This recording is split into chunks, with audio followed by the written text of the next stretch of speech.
I'm doing something interesting and hopefully it'll work out because I'm kind of excited. I had this idea to do a literary debate, bloggers versus authors.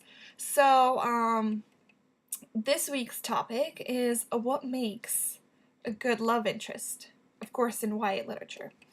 So let's hear now from the authors and what they think as writers makes a good love interest.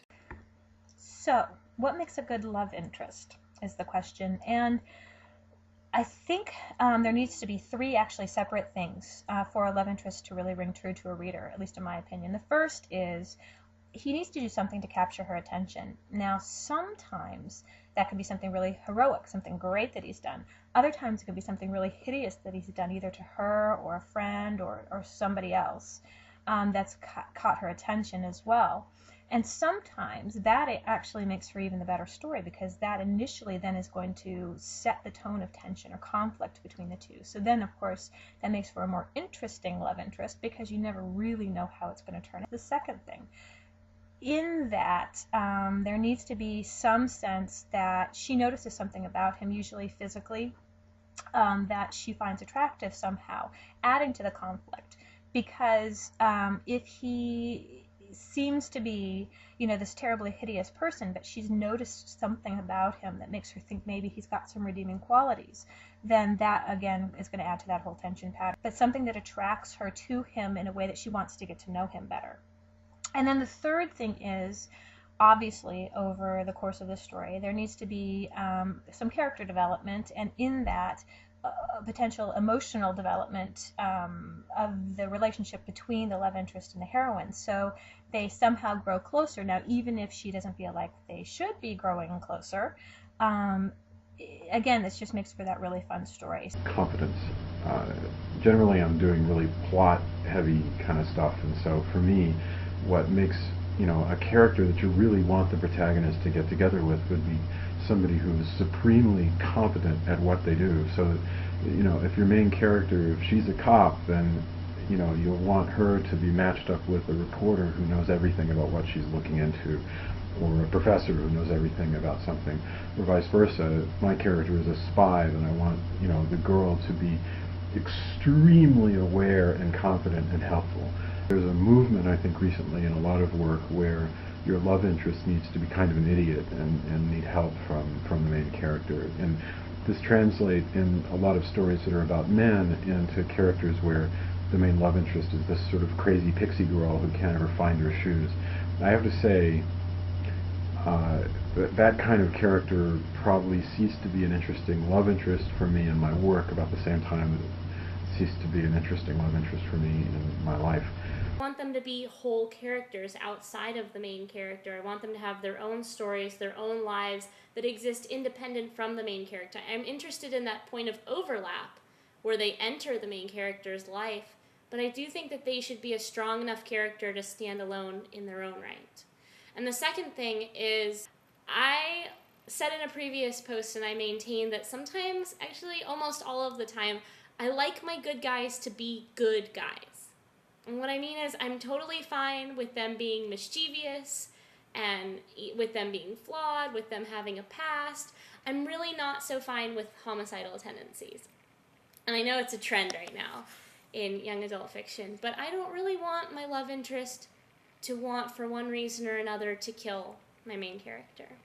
I think we can make characters that are complex enough in their own right that they don't need to be directly torn between murder and love. If there's anything I love, it's a good love interest. But what makes a good love interest? For me, the number one thing is definitely mystery. There has to be a little bit of mystery with the love interest, especially a male love interest, I feel like, for me to really, really want to know about them and want the relationship to succeed. The best example I have is probably going to go all the way back to Jane Austen with Mr. Darcy. I felt like he was really mysterious because he seems like a jerk, but there has to be more to it than that. And when you finally find that out, you just fall so in love with him. And I love that moment in books when you find out what the person is really like and what they've really been hiding. And you just fall for them so hard. What makes a great love interest for me is credibility. I have to absolutely believe that these two characters are destined for one another, and I'd like it to have a great setup. I want the setting, the dialogue, the backstory, the way they look at one another, all the small actions, even through the trials and tribulations of the major arc of the story, through everything. I want to believe that more than anything, that these two characters are on a path for one another, that no matter what happens, their inner conflicts are matched, whether they challenge each other or help each other throughout the book.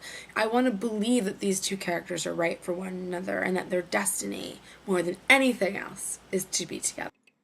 And now we're going to hear from the bloggers and what they think makes a good love interest. This is really hard to explain because there are a lot of good romances. I mean, there is like the Sarah Jackson romances, which are really sweet and really loving, and then there's the really realistic ones, and then there's paranormal romances. So I'm just gonna go with the general idea of romance. I think that it should help empower the characters. It should make them stronger, and it should make them happier, and it should just make them better, and it should make the plot more interesting. Or if it makes the character not strong and it makes them depend on the other person, because I don't want people just going like, oh, I'm in love, I depend on this person or that person or whatever. It should really just be about finding someone that you care about. What makes a good love interest? As an avid reader and a book blogger, this is a really cool question. For me, what creates an amazing love story is the drama. I'm not the happily ever after kind of girl. I like friction. Give me an insane lust and a major misunderstanding any day over a love at first sight story. Take the Vampire Diaries, for instance. I'm really not in the minority when I say that I want Elena to be with Damon. Why is that? Well, it's because Damon is dark and broody, and he creates a very unsafe atmosphere for Elena, while his emo brother Stefan is the Clark Kent type. Jekyll and Hyde? Give me Hyde any day of the week. I want emotion. I want to hate the love interest one minute and love them fiercely the next. I want a bipolar rocket ride through Paranoiaville and then come back again. I have no time for the perfect man.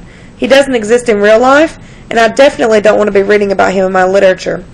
How many of us thought Ricky Martin was perfect? His feet were even awesome, and now he's off the market for all women. Damon, if you exist in real life, you are my number one VILF. Happens when there are two characters who are really strong and they have separate personalities and they want things for themselves and for their other person, and they're willing to sacrifice those things for the person to be happy. I think it's when characters are real and with each other and with themselves, and they mesh well, and there's emotional investment there, not just, you know, someone who's really hot and automatically attracted to you, but when they have to work for it and they develop from friends and into lovers, and you get to journey with them on that, and you get to feel the emotions that they would feel in the butterflies, in the pitter-patter and the yearning and the longing and the anticipation of it all, and there's obstacles when they're finally all reached and the spill-on moment happens, and there it is, what you've been waiting for. Well, that was a bit of an interesting and heated debate. Leave your comments and let us know what you guys think here on YouTube or on my blog, and we'll see what next week brings. Stay tuned.